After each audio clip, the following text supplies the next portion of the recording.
Зәуре ұзын бойлы аққұба келген, шашы иығына түскен жайдарлы ақ көңіл қыз еді. Қашан көрсең көңілді күлімдеп жүретін, қасындағы адамдарға мейірін төгіп, қолынан келгенше көмегін аямайтын. Өзі ән айтқанды жақсы көретін. Ән айтса жүзінен ерекше шуақ шашатын. Көзі бал-бұл жанып, ерекше сұлуланып кететін еді. Сол уақытта «Сағындым Алматымды» әнінің жарыққа шығып жатқан кезі еді. Осы әнді Зәуре ерекше ұнатып, ыңылдап айтып жүретін. Зәуре болашақтан үлкен үміт күтті. Үлкен сахнаны армандады. Сонда тұрып ән айтып жатқаны, халықтың қолын шапалақтап қошамет көрсетіп жатқаны көз алдына келе беретін. Сол кезде мен де Алматыға барып, үлкен сахнада ән шырқаймын дейтін еді. Бірақ бәрі адамның ойлағандай бола бермесі анық. Бір мезетте бәрі өзгеріп кетуі мүмкін. Сол секілді болашақтан үлкен үміт күткен әнші боламын, Алматыға барып сахнаға шығамын деген Зәуренің арманы аяқ асты өзгеріп кетеді деп кім ойлаған? Мектеп бітірген жылы Зәурені аяқ астынан бір жігіт алып қашып кетті. Ол уақытта қайтып келу деген болмайтын. Барған жеріне тастай батып, судай сіңіп кетуі керек болатын. Зәуренің де маңдайына жазғаны осы болар. Бір үйге келін болып түсіп, қайтып барған ұят болар деп өзінің арманын құрбан етіп, сол үйде қалды. Әнші боламын деген арманын еш орындалмайтындай етіп, жүрегінің түбіне сақтап қойды. Зәуре барған жерін бақытты қыламын деп, сол үйдің отымен кіріп, күлімен шығып жүреді. Алайда Зәуренің жолдасы жақсы жігіт болып шықпады. Білгені ішу, отбасына қорлық көрсету, жағдайын жасап отырған Зәурені таяқтың астына алу. Жастайынан осындай тағдырға тап боламын деп ойламаған Зәуре үшін бұл қорлық өте ауыр дейді. Ақыр соңы шыдай алмай ажырасып тынды. Жас болды да ажырасты деген атқа ие болып, ел бетіне қарай алмай, үйге келген Зәуренің бірден мінезі өзгеріп кетті. Тұйықталып, ешкімге сөйлемейтін, жалғыз өзі отыра беретін, өзін ешкімге керексіз адамдай сезінетін, тек жылаумен күнін өткізетін болды. Ол кезде ажырасыпты деген сөз өте жаман естілетін. Мүмкін содан шығар ажырасқан жалғыз мен дегендей өзін жегідей жеп жүретін. Өзін өте төмен санап жүрді. Ешкімнің көзіне көрінбей, тек үйде тығылып отыратын болды.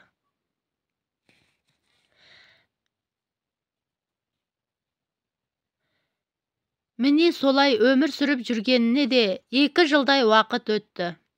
Әлі сол жүректегі жарамен өмір сүріп жатқан Зәуреде еш өзгеріс жоқ. Өзімен өзі қуыстанып тығылып өмір сүріп келеді. Бұрынғы айғайлап, көзі жайнап ән айтатын Зәуре жоқ.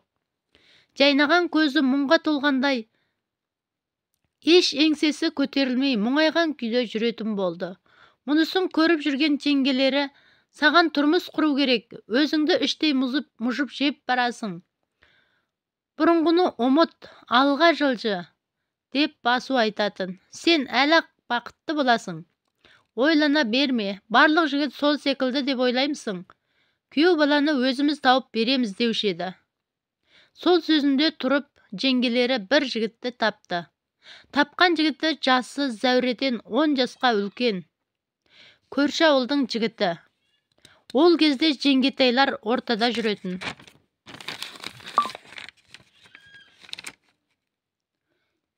Жүрген жерлерінде менің қайынінім бар, менің қайын сіңілім бар деп айтып жүретін еді.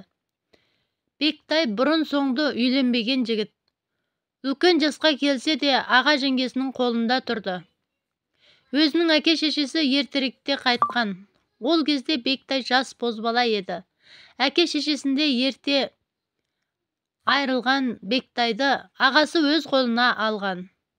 Қолынан келмейтіні жоқ. Барлық сырттың жұмысын Бектай орындайтын. Аға жеңгесінің сөзін екетпей істеген жақсылықтарын солай өтейтін. Зәуре Бектайды көрмесе де, бастысы жақсы болса, тұрмысқа шықсам, ажырап келді деген аттан құтыламын деп ойлайтын. Оның үстіне жеңгелері Бектайды еңбекқор деп мақтап отыратын.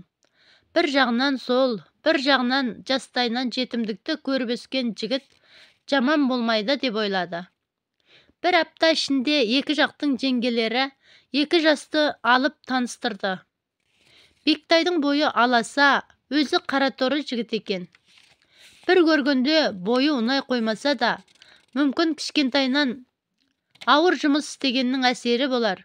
Не болса да еңбекқор жігіт мені асырайтын шығар деп, тұрмысқа шығуға келісімін берді. Көп ұзамай Зәуре Бектайдың бойындағы ешбір кемшілігіне қарамай тұрмысқа шықты да кетті. Алғашында аға жеңгесімен тұрды.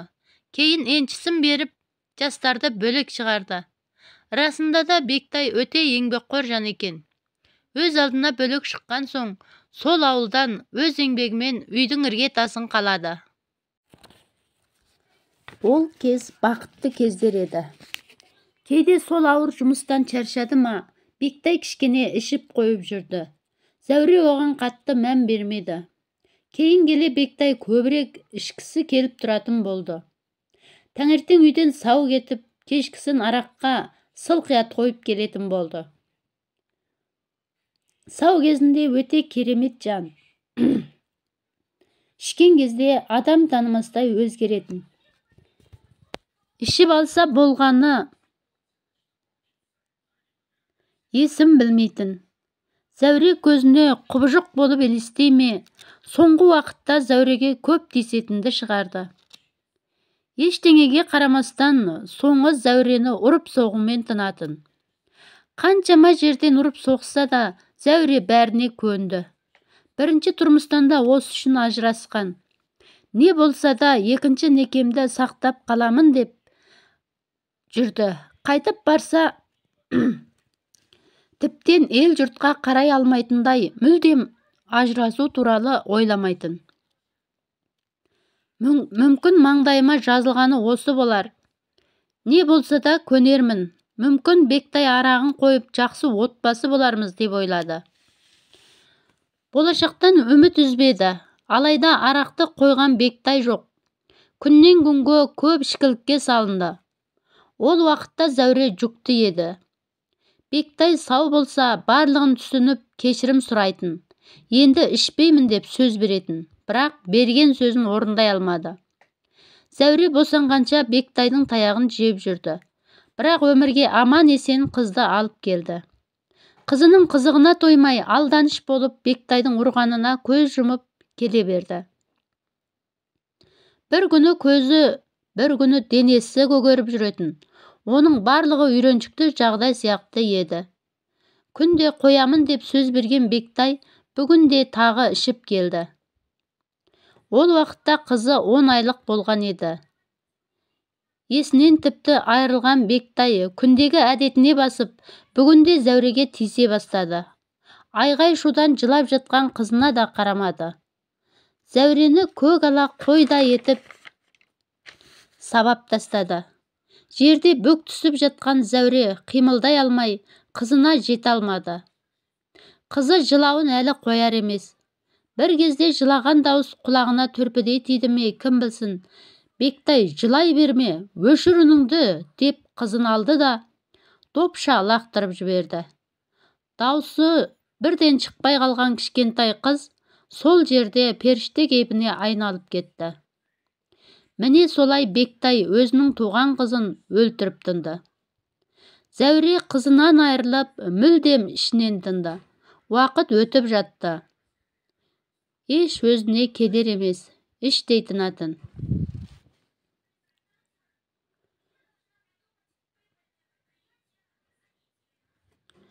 Біреуге ақтарылып ішкі сырын айтпайтын. Соңғы кезде отырысқа барса, мен ән айтайыншы деп сұранатын болды.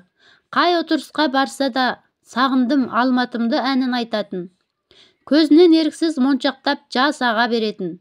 Ішіндегі бүкіл қайғы мұңы сол әнмен шығып жатқандай. Тағы уақыт өте берді. Бұл уақытта Бектай арақты қойған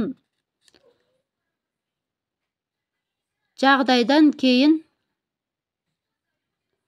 өз істегеніне өкініп, Зәуреден кешірім сұрап, енді ішпеймін деп уәде берді. Сол сөзінде тұрып, арақты аузына алмай жүрді. Қызынан айырылу Зәуреге қатты қиынға соққан. Онсыз өмір сүре алмайтындай болды. Сондықтан екінші баласын көтеріп алданыш іздеді. Ол кезде ішіндегі балада 8 айлық еді. Бектай екеуі жақсы өмір сүріп жатты. Ішпесе тіпті тиіспейтін. Сол күні көрші келіншек Құдай тамақ беретін болды. Бүкіл ауылдың келіншектері барып көмектесті. Іші домаланып жүрсе де, Зәуре бауырсақ пісіріп, дастархан жасап жүрді. Барлығын дайындап болған соң Зәуре Бектайды ертіп келейін деп үйіне кетті. Қазір келемін деген Зәуре сол кеткеннен ұзақ уақытқа кетті. Бір уақытта ауылдың бір баласы жүгіріп, құран болып жатқан жерге Медбикені іздеп келді. Барлығы дастарханға жайғасып жатқаны сол, не болып қалды деп баланы қарап таңырқап тұр. Анда Зәуре жеңгей ауырып қалды дейді. Жанашыр көрші құрбылары жүгіріп сонда барады. Ішке кіргеннен үйдің бәрі қанға малынған. Жерде бүк түсіп Зәуре жатыр. Бір бұрышта мас күйінде Бектай отыр. Қорқып кеткен Медбике жүгіріп Зәуренің қасына барды. Жоқ, тірі екен. Бірақ астынан қан саулап жатыр. Көмектесіңіздер деген Медбике Зәурені тезірек жедел жәрдемге жатқызып аудан орталығына апарды. Бірақ бәрі кеш. Бұл баласынан да 8 айында айырылып қалды. Баласынан ғана емес, ана болу бақытынан да айырылды. Бүкіл өмірі тоқтап қалғандай сезімде. Ішінде тынып, жанын жегідей жеп барады. Амал жоқ. Тірі адам кеудесінде жүрегі соғып тұрған соң, сүйретіліп болса да алға жылжи берді. Бірақ сол соққыдан кейін үйіне сол күйі оралмады. Бөлек кетті. Уақыт сырғып өте берді. Не қасында бала жоқ, не басқа жақыны жоқ. Кім үшін өмір сүріп жатқанын білмеді. Аудан орталығына келіп жұмысқа тұрды. Онда да тым қызығы жоқ. Тек алданыш үшін істеп жүрді. Жұмыспен үйдің ортасында жүре берді. Жұмысына қызметтестермен көңілі кішкене ауланып, үйге келсе қайтадан қараңғылық басатын. Соңғы кезде жалғыз өзі үйден де қорқатын болды. Тіпті жұмыстан қайтпай сонда отыра бергісі келетін. Үйін неше түрлі ой мазалап, жалғыз қалып кететін сияқты болып тұратын. Әптен ойын үрей басқан Зәуре бұл жолы еш ойланбастан жасы өзінен едәуір үлкен кісіге тұрмысқа шықты. Ол кісінің барлық баласы аяқтанып кеткен, тек өзі ғана тұратын. Екеуі де жалғыздықтан шаршаған адамдар. Бір-біріне демеу болуды ғана ойлады. Бірақ бұл некеде оңай болмады. Тиген жолдасының балалары тыныштық бермеді. Үлкен кісіге не үшін тұрмысқа шықтың? Алдап дүние мүлкін алуды көздедің дейтін. Әптен өмірден шаршаған Зәуре бәріне шыдап жүре берді. Соңғы кезде ойына өзінің өмірі көп келе беретін болды. Жатса да, тұрса да көз алдынан бүкіл өмірі өте шығатын. Көрген өмірі тек қорлықпен өткен екен. Өзінің қашан бақытты өмір сүргенін ұмытып қалғандай. Соңғы кезде түсінде кішкентай қызының сықылықтап күлгені, одан әлі босанбаған баласының бейнесі кіре беретін болды. Күнде қайталанатын осы бір түс балаларын ұстағысы, құшақтағысы келеді. Бірақ ұстайын деп жатқанда оянып кетеді. Түсі екенін білгенде өкіріп жылайтын болды. Ес білмей, еш түс көрмей демалғысы келетін еді. Сондықтан анда-санда арақтан алып қоятын болды. Өзі көтере алмайтын, кішкене ішсе мас болып, өзінің сүйікті әнін шырқап рақаттанатын. Өзін құды бір әншімін деп ойлайтын. Ішкілікке салынып жүргеніне де біраз болды. Ішсе ғана жаны жай табатындай. Міне бүгінде ішіп алып үй жағына келе жатты. Аяғын санап, үйіне аяғы тартпай, өзін әрең сүйреп келе жатқандай өмір сүруге еш құлқы жоқ. Бәрінен шаршаған, біресе ән айтып, біресе жылап келе жатыр. Өзінің өміріне көңілі толмай, бұлай күй кешемін деп өзінің басынан осындай жағдай болады деп мүлдем ойламаған еді. осындай қорлық көргеніне іштей налып келе жатты. Өксігін баса алмай, ішінде жатқан мұңды шығара алмай, айғайлап жіберді. Сол кезде басы айналып, көзі қарауытып, оңбай арыққа құлап кетті. Басы дәу тасқа тиіп, сол күйі тұрмады. Өмірі өкінішке толы Зәуре мәңгілік сапарға аттанып кетті. Мына азапты өмірмен қош айтысты. Ал Бектай қазір сол өзінің ауылында ағасының қолында тұрады. Тоз-тозы шығып, адам танымастай өзгеріп кеткен. Зәуреден кейін отбасын құрмады, ішкілікке түбегейлі бет бұрып кетті. Өзінің еңбекпен салған үйін ағасы алып, үлкен ұлын отырғызып қойды. Ал Бектай ағасының жаман қорасын паналап жүр. Қуарақтың арты осындай жағдайға апарады. Мүмкін басына берген бақты уақытында бағалағанда, өмірі басқа ағыммен өтер ме еді? Бірақ Бектай өзі осы жолды талдап отыр. Ит желеп бірде аш, бірде тоқ болып, біреудің қорасында өмір сүріп жатыр. Өмірінің соңына дейін Бектайға берілген жаза осы болар.